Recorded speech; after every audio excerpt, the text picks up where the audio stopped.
ముఖ్యంగా ఇంతకుముందు సుభాన్ రెడ్డి గారు చెప్పిన అందరూ కూడా కోరిక ఏంటంటే న్యాయం పక్షాన ఉన్నటువంటి వాళ్ళు వీళ్ళందరూ న్యాయం కోసం తాండూరు ప్రజలు తాండూరు పేద విద్యార్థుల కోసం పీపుల్స్ కళాశాల పేరు చూస్తేనే ప్రజల కోసం కళాశాలని ప్రారంభించినటువంటి గొప్ప వ్యక్తి మాణిక్రావు గారు. ప్రజల కోసమే ఆ భూమిని కూడా కొనుగోలు చేసిండ్రు, అందరు దానికి సహకరించిండ్రు.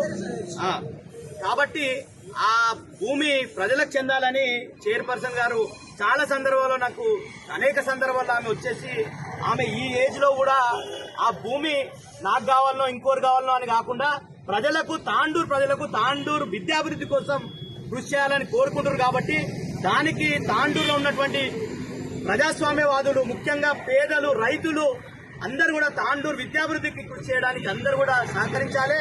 ఈరోజు కొంతమంది దాన్ని అన్యాక్రాంతం చేయాలని గతంలో వికారాబాద్ లో కూడా ఇట్లనే భూమిని అమ్ముకోవాలని చెప్పి చూస్తే తిరుగుబాటు జరిగింది. ఆ దాన్ని విరమించుకోవడం జరిగింది అక్కడ ఉన్నటువంటి కళాశాల యాజమాన్యం. అదేవిధంగా ఇక్కడ కూడా చెప్తున్నాం, తప్పకుండా అందరు విద్యార్థులని ఆడ చదువుకున్నటువంటి వాళ్ళు సుభాన్ రెడ్డి వంటి వాళ్ళు, రామరెడ్డి సార్ లాంటి వాళ్ళు చాలా మంది వేల సంఖ్యలో తాండూరులో ఉంటారు. కాబట్టి అందరినీ ఏకం చేద్దాం.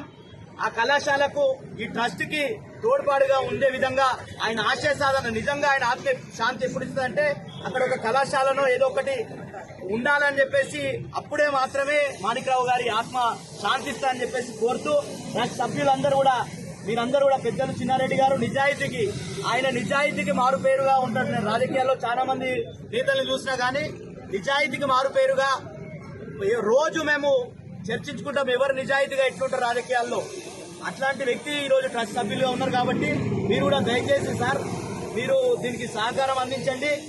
తప్పకుండా మీ పేరు కూడా చిరస్మరణీయంగా తాండూరులో వెళ్లదిస్తారని చెప్పేసి లక్ష్మారెడ్డి గారు కూడా దీనికి కృషి చేస్తున్నారు. అందరం కూడా చైర్పర్సన్ గారు అందరూ కూడా మనమందరం కూడా కృషి చేయాలి. తప్పకుండా మీరు ఏది తీసుకున్నా మేడం అందరినీ ప్రజలందరూ కూడా ఇలా భాగస్వాములు చేద్దాం.